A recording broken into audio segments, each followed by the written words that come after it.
11. YouTube. YouTube makes me so happy. It's here that I believe I could possibly help change a life faster than anywhere else. Since 2009, millions of people have quit their jobs and started making a living on this platform. It's the whole reason Crush It! And this book and the books in between and everything else in my professional world came to be. Ironically, YouTube is also where I made one of my biggest mistakes in my career. I was a breakout hit on YouTube in 2006, but by the time I started writing Crush It!, I had decided that Vidler, its competitor, had a tagging system and a management team that made it a superior platform for me and my content, which was unusually long in 2007 standards. In addition, I'll admit that I was swayed by the short-term economic decision. The company gave me substantial equity in the business. I was certain that my advocacy and ability to put the platform into context for everyone would ensure its rise to prominence. But I was wrong. But you know what? It didn't matter. Because in the end, whether I was talking Vidler, YouTube, or Google videos, my advice on how to crush it in video would have been 100% the same. I suspect YouTube has created more wealth and more opportunities in the Crush It model than any other platform to date. It's certainly the most important platform for building a personal brand, though Instagram is closing the gap quickly. It could take the place of television. Increasing numbers of people are streaming YouTube onto their TV screens, and during primetime hours on an average day in the United States, more 18 to 49-year-olds visit YouTube than any TV network, even on mobile alone. That's tough news. I know that not everybody who's listening to this book is cut out for video, which is why I'm so thankful that other alternatives exist to beautifully showcase the written word, still images, and audio. However, let's be real. With perhaps the most notable exception being J.K. Rowling, author of the Harry Potter series, and a handful of other writers, in general, over the last 30 years, video stars have financially outperformed stars in every other medium. YouTube 101. Please, even if you don't think your video material, give the platform a try. So many people don't think of themselves as camera-worthy, but vlogging and documenting doesn't demand that you be glamorous or beautiful or really superficially special at all. Have you looked at what's out there? Aside from the beauty bloggers, the bodybuilders, and rising pop idols, in other words, aside from everyone in the industry where the looks really matter, everyone on YouTube looks pretty damn ordinary. There are vloggers with disfiguring tumors, vloggers with disabilities, vloggers of all ages and shapes. Vlogging is a terrific way to document instead of create, which means literally anyone can do it. You don't need to be accomplished, at least not the way that 99% of you listening to this defined accomplished, to break out on this platform. Because, remember, when you are documenting and not creating, you're allowed to learn as you go. You don't have to be an expert, yet. You don't have to be successful, yet. The only thing you have to do is make the road to getting there interesting. Now, interesting is subjective. You know what I find super interesting to watch? Videos about hitting up garage sales. And I'm not the only one. As I record this, a quick search on YouTube shows videos devoted to this topic of garage selling receiving 50, 100, or 150,000 views. Don't ever decide for yourself if a video about you or the things that you like to do won't be compelling to anyone else. Let the market decide. Trust me, it'll be honest with you. Vlogging is a great equalizer, and YouTube is the vlogging mothership. It's the platform where the person no one thought would amount to anything can make it. It's a tool for finding your best angle, and I don't mean camera angle. If you have a lot of interests, if you aren't sure where your greatest skills lie, if you wonder whether you have the kind of charisma and appeal to draw in audiences to YouTube personalities, or if you simply can't decide whether you'd rather be the #1 American authority on pajamas or the go-to guru for spinach, pick up your phone and start documenting your day. Put the results up daily as a YouTube vlog. See which posts get the most attention. And double down on whatever it is that's making those posts stick. But you have to put something out to know if you've got the goods. I didn't mull over whether I should start Wine Library TV or debate whether I was good enough to deserve a YouTube audience. The second I thought filming a wine review show was a good idea, I had an employee go to Best Buy to buy a camera. filmed the first episode, and posted it. The first episode looks and sounds totally different from the ones I created even 4 months later, because I figured out that I could be me.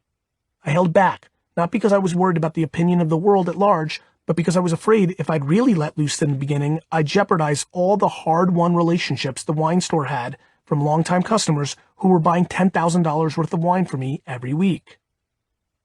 If you look at the first episode, I'm almost unrecognizable. Not because I'm over a decade younger and 15 pounds heavier, but because my personality is so subdued. I say very wine expert things like, when I smell this, it reminds me of a classic Clinet or a VCC.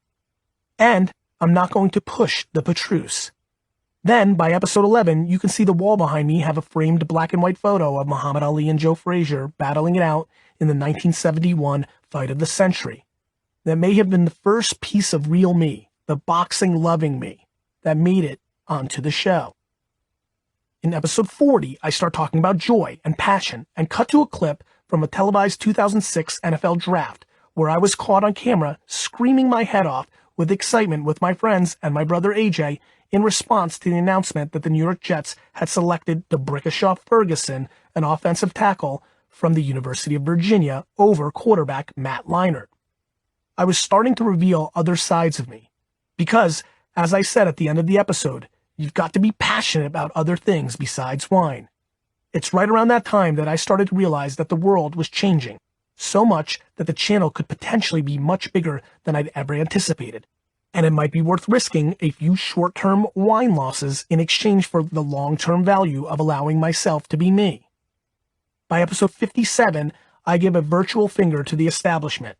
Episode 58 gets even more real with the title, I'm Not Pissed, and reveals that I turned down 2 network opportunities, one in the travel genre, one in the food and wine genre, because I didn't believe that TV was the future. Now remember, this is supposed to be a wine show. My energy is rising, my voice is going faster, and I'm being more direct. And then my confidence really kicks in with comments like, we're the best marketers in the wine business. We don't need to blog to sell wine. I started dropping colorful phrases like bullcrap and taste the goddamn wine, like bright pomegranate seeds into my monologues. By episode 61, when I start asking for people to keep emailing me because my mail was confirming that I was hitting a nerve and getting people excited and interested, my opening is less Masterpiece Theater and more WWE.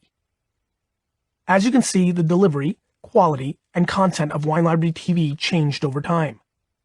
I gave the show time to evolve. I gave myself time to get comfortable and relax into the format.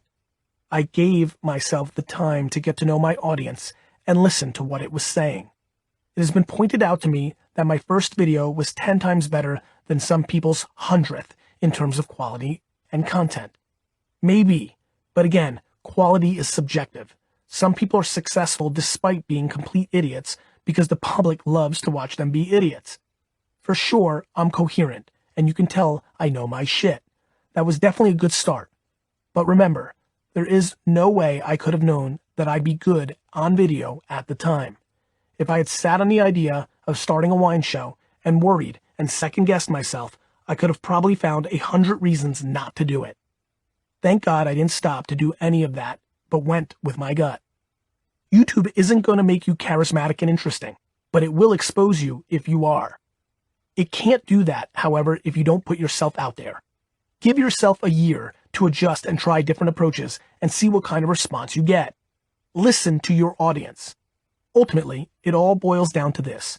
Don't let perfection be your enemy. Do not be another dreamer who puts up 10 episodes, gets trolled or ignored, gets discouraged, and takes the channel down. For God's sakes, give yourself a fair chance to succeed. Every single thing that has ever happened on television can happen on YouTube. You can break out as a pop star. You can be a filmmaker.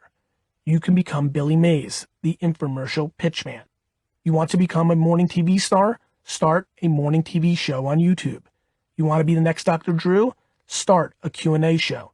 You want to be the next Rachel Ray, Oprah, Tavis Smiley, or Chris Hardwick? Then start cooking, mentoring, interviewing, or talking pop culture on YouTube tomorrow. Yes, it will be harder today than it would have been if you started doing this in 2011. when there were a lot of people watching but not as many creating. But if you're really talented, smart, funny, or creative, you will win. It may take you a few more months or even years than it would have in 2011, but it will happen. Taking the document, don't create approach means you are conceivably going to pour a shitload of boring content into the miasma of boring content already living on YouTube. That's okay. You know why? Because if in the end the rest of the world agrees that your content is boring, you'll know that you're not cut out for this, and you can move on and do something else. Or it might be because you'll get an email from one of the 6 people who are watching episode 94 of your 200 yarn episodes who happens to be the CEO of your favorite yarn company, telling you he'd love to work together one day if you're interested. You decide you're never going to become a PBS star. Call him up and work out a deal where you create educational videos for the company's website. They're a big company, so they get 400,000 views per episode, allowing you to build your brand through them. They are also big enough to pay you very well to do something you love. It might be because you discover that even though the general public didn't get caught up in your craft beer vlog, you had more fun doing that than you've ever had in your career as a software developer. So you approach Yingling about making educational training videos for their staff, and they bring you on board for a high 5-figure salary. The pay isn't that different than you earned before, but you go to bed happy every Sunday, excited to get back to work the next day. Did you become a millionaire? No, but only a tiny % of the people who try this will. That's irrelevant.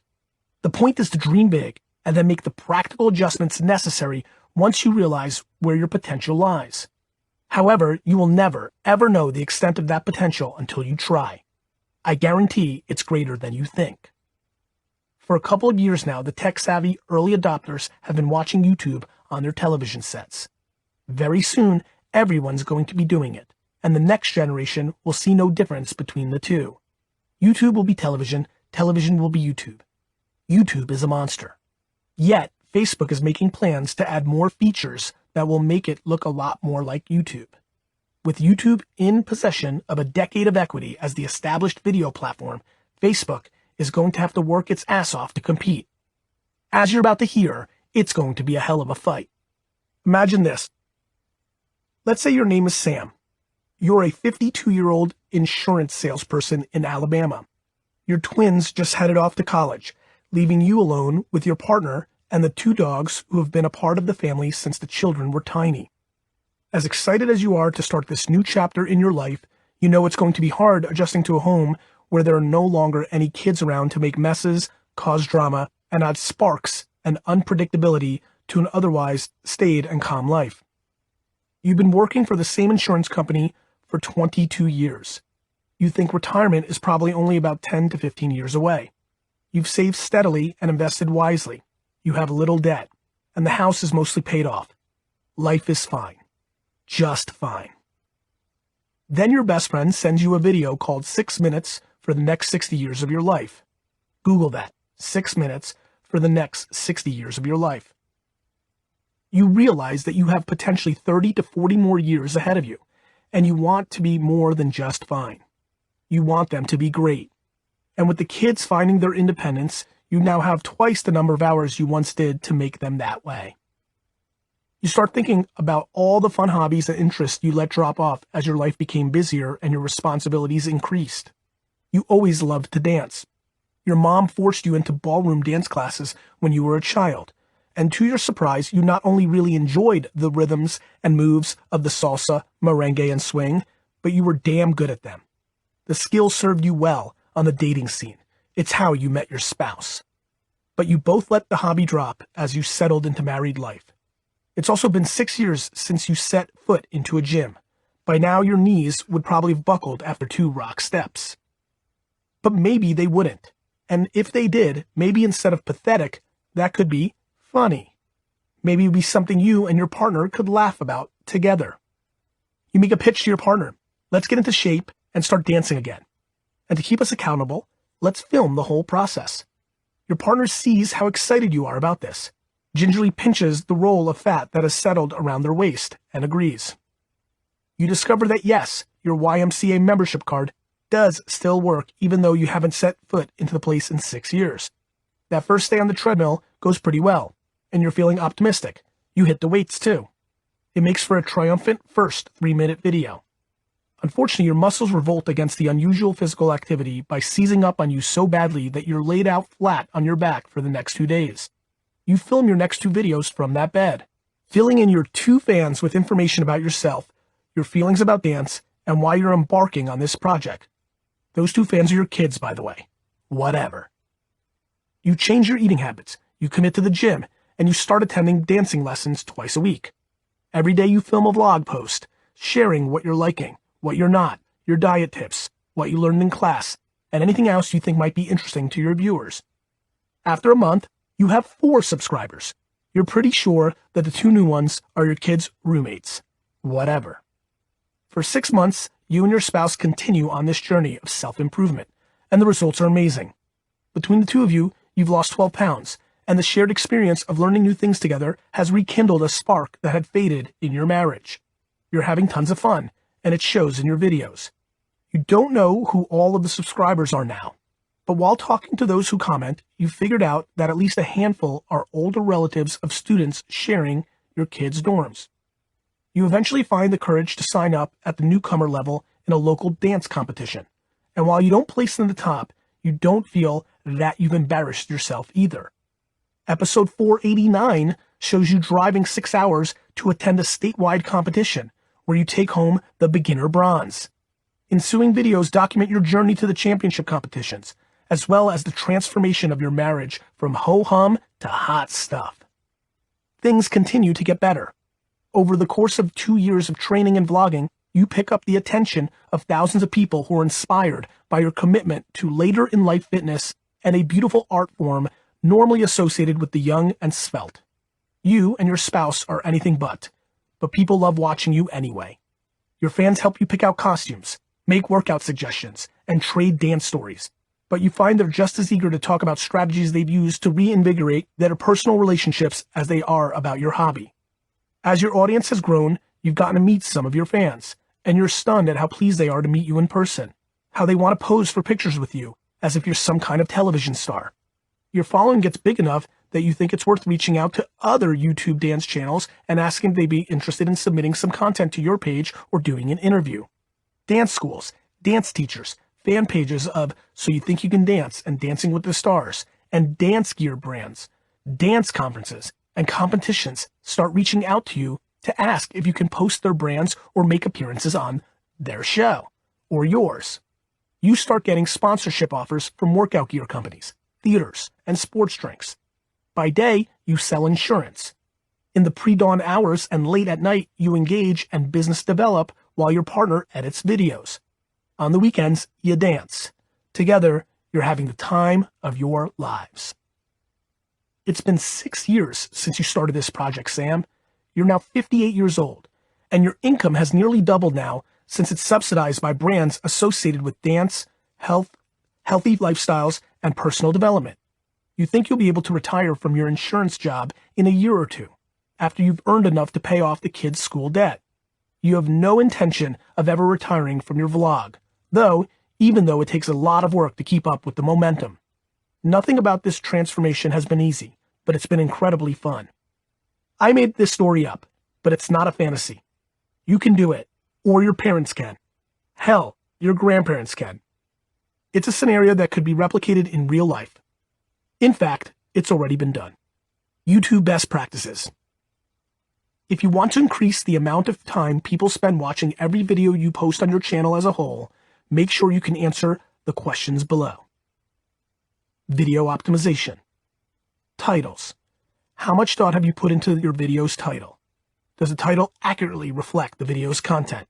Is the majority of the title viewable on mobile? Is the title short and concise, emotionally driven, and/or keyword optimized? Descriptions.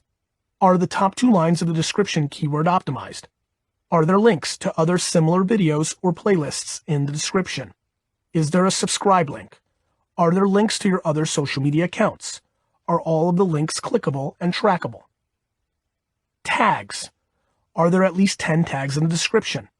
Are both one-word and phrase tags included? Do the tags accurately reflect the video's content? Are the tags valuable? That is, do they have high search volumes but low competition?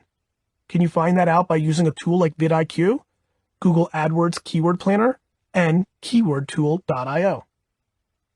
Thumbnails. Does a thumbnail accurately reflect the video's content? If there is text, does it complement the title? YouTube cards. To extend watch time on your channel, are you including YouTube cards within your video to drive traffic to other relevant videos you've posted? Channel optimization. Banner. Does the banner accurately reflect the channel's content and genre? Does the graphic transfer well to all devices? About section. Channel description. Are the top 2 lines keyword optimized? Is the first paragraph an overview of the channel? Have you included the upload schedule? Are all of the social media links clickable? They don't have to be trackable. Playlists. Does the channel have custom playlists? Do the playlists have keyword-optimized descriptions? Are the playlists featured on the landing page of the channel? Channel trailer. Is the channel trailer displayed on the landing page? Does the channel trailer accurately reflect the channel's content and genre? Is the channel trailer telling the best story in the shortest amount of time? How I'm crushing it. Daniel Markham. What's inside? Instagram. @What's Inside. It's fitting that a science project was responsible for shifting Daniel Markham's career from pharmaceutical sales rep to half of a world-traveling father-son duo devoted to cutting things in two. Decades of testing, experimentation, and life experience led to his and his son's overnight success. Growing up, Dan had always wanted to be an entrepreneur, but upon graduating from college with a young family, he applied his degree in global business and finance to a position as a pharmaceutical sales rep. The money was good, but for years he put up websites and dabbled in side hustles, or in his words, little random small businesses that totally failed, in the hopes that one would take off and allow him to leave his steady job. When YouTube came along, he put up videos of his kids and wife to share with the rest of his family who didn't live near him in Utah. He'd always monetized his websites with Google AdSense, throwing up little pop-up ads, and he did the same for the YouTube videos even though he'd never made any money this way. No one was watching. One day, his son Lincoln came to him for help with his second-grade science project. The assignment? To ask and answer a question of his own choosing. The year before, he'd asked, "Why do we have boogers?" and had stuck a giant nose stuffed with green goo on his poster board presentation. This year, he was interested in finding out why humans have earwax, but Dan felt that that was too similar. So, after thinking about it, Lincoln decided that since he loved sports, he'd like to find out what was inside a sports ball. With his father's help, he started cutting balls in half and putting together his project. Dan decided to film the process, posting the results on one of his YouTube channels that he renamed Lincoln Markham to make it easy to identify. The idea was that after making his presentation, Lincoln could share the name of the channel with his teacher and classmates, and they could go watch it on their own time. Dan had already monetized about 80 videos by then, including the previous year's booger video, playing around with the titles and tag words to make them more appealing. He added this one to the lot. It was January 2014. Almost a year later, on a winter day in December 2014, Dan got an AdSense notification that he'd earned $4. He checked his analytics. It hadn't come from his websites. He checked YouTube. Someone was watching. Enough someones to generate income. Inexplicably, YouTube had decided it liked his video and had started suggesting it when people were watching videos about baseball. People were clicking on it, and some were commenting, offering suggestions for other types of balls Lincoln could cut open. Maybe this is it, Dan thought. He showed Lincoln what was happening and asked him if he was interested in doing some more videos. Together, they decided to go all in. They hid the other videos on the channel, changed the name to What's Inside, and started cutting. They'd spend 4 or 5 hours together every Saturday using Dan's phone to film videos of themselves cutting open various types of balls, and Dan would throw them up to the platform. As they learned more about how the YouTube algorithm worked, they continued to film on Saturdays even when they were traveling, but they released only one video per week. The videos got better and more polished as Dan taught himself to use Final Cut Pro and enhanced the storytelling elements of the videos. For example, when they cut up a football, they opened with footage of themselves throwing a football around. They learned even more by attending video conferences and networking with other YouTubers. It was at one of these events, the first CDX Live, that Dan heard adventure and extreme sports videographer Devin Graham, aka Devin Supertramp, announce that the way he made money on YouTube was 10% from AdSense, 20% from licensing content, and 70% from sponsored videos. It just completely blew my mind. I was like, oh my gosh, you can make money from brands that would want to put their stuff on there? That was new to me. It was summer 2015, and Dan scored his first brand deal by making a pitch on a website called FameBit, a marketing site where brands post offers to pay creatives to promote their products. He got paid around $250 to cut open a Rubik's Cube and then $1,000 to cut open a mattress. I thought we had it made. $1,000? And we're just cutting open a mattress.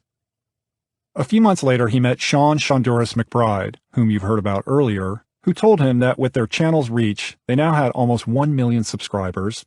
They should be pitching the advertising agencies that run big influencer marketing campaigns. Back to the hustle. I had my day job where I was selling drugs and I was traveling to 8 different states. And I would sit there at night in hotels, looking up the people who spoke at VidCon, the biggest video conference in the country. Anybody who looked like they were from an advertising agency, I would Google them and find out what company they worked for and reach out either by email or their Contact Us page. One of those agencies responded. Dan explained that if they were looking for creative ideas for their brands, he and Lincoln would love to work with them. We are family friendly and we cut stuff open. It's like an unboxing channel on steroids. And they said, well, why don't you sign this NDA and we'll talk. It turned out the agency represented Bill and Melinda Gates. What's Inside and a few other YouTube channels were chosen to bring attention to their annual letter outlining their position on current global issues and challenging people to work for positive change in the world. The theme of that year's letter was 2 superpowers we wish we had. Dan, who was born in the Philippines, spoke Tagalog, and had served 2 years there as a missionary for the Church of Jesus Christ of Latter-day Saints, LDS, decided that his superpower would be to bring clean, drinkable water to the developing world. His idea was to bring Lincoln to the Philippines to show him why the lack of potable water was such a serious issue. This was their first big brand deal, and it was an important moment. We needed to keep hustling and trying to find brands that we liked and that we wanted to work with that would make sense for our channel. We don't want to align ourselves with a brand that we don't support ourselves. This meant turning down deals, sometimes extremely lucrative ones. Dan is proud of Lincoln for talking sense into him when he had his head turned by an advertising agency that offered them something in the $30,000 to $50,000 range to do a video of them cutting open a toy. There was one problem. It wasn't super interesting. If we cut it open, people would think, why did I watch this? But honestly, I was going to find a way to do it. I told Lincoln about it. I was a little apprehensive, but it was good money, like a quarter of my annual salary from my day job. And Lincoln said, no, Dad, absolutely not. We would totally be sellouts if we did that. Our audience would hate it. And as soon as he said it, I was like, you're totally right. At the time, he was 10 years old. They didn't do it. Instead, they posted a different video they were pretty sure would also disappoint their viewers. It was of them cutting open a rattlesnake rattle. They had traveled to the Phoenix Zoo to film the cut as part of the opening about 3 months earlier, but they'd never posted the video because Dan knew from his research that it would be anticlimactic. There's nothing inside a rattlesnake's rattle. But they had no other videos for the week because they'd been on vacation, so they decided to edit the ending for that purpose, even though they were tired from their road trip. It was Saturday night. Dan spent about 7 hours editing and published the video a few minutes before leaving for church the next morning. That post became the 3rd most viral video on all of YouTube in 2016, racking up 42 million views in its first 7 days. An entire new audience arrived, many of whom were significantly older than the demographic Dan and Lincoln had appealed to before. Among them were people who worked at advertising agencies and brands. Now, instead of hustling until 3 a.m. to find and reach out to big marketing players, the big marketing players were coming to Dan. He quit his sales job in July 2016. The generation that's my age, they don't understand social media at all. And then you put in my parents, who are even older. For me to say, I'm leaving a really good job that took me a long time to get to where I am, to step away from that to make YouTube videos. They were definitely scared, even when I told them the numbers. Those conversations were hard because you don't want to feel that you're letting people down or that people are worried about you. His wife, who had always been supportive but liked her full-time job working for a Fortune 100 company, quit when it became clear that the family balance that was so important to them couldn't be sustained with both parents working such intense hours. And Lincoln? Lincoln still makes videos with his dad, but he also goes to school, plays golf, and hangs with his friends and sisters like any normal boy. Dan is adamant about protecting his son's childhood and his daughter's now that they're running a family channel too. He keeps a healthy perspective about the magical ride his family is enjoying.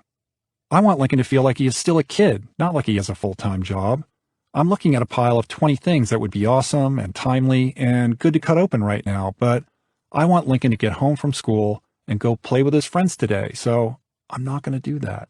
It's a tricky balance. Nike emails and says, "We want Lincoln to be one of the top global influencers for this campaign." Whether or not Lincoln is a top global influencer, and I have a hard time thinking that he is, the fact that Nike thinks he is something Lincoln has on his resume that will never go away. I've done a lot of talking about brand deals and hustling to get those brand deals, but at the end of the day, meeting Bill Gates for that first video, forget about the money. It will forever go down as something that we've done as a family. This is all stuff that if YouTube went away tomorrow, has been amazing life experiences. You never know what is going to take off in life.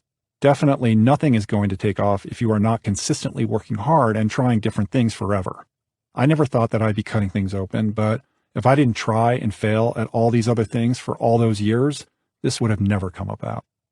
Dan Markham and his family are practitioners. They did their research, they paid attention to all the little details, and they stayed true to their brand. It's exciting to me to see a family doing so well because they put in the work and executed.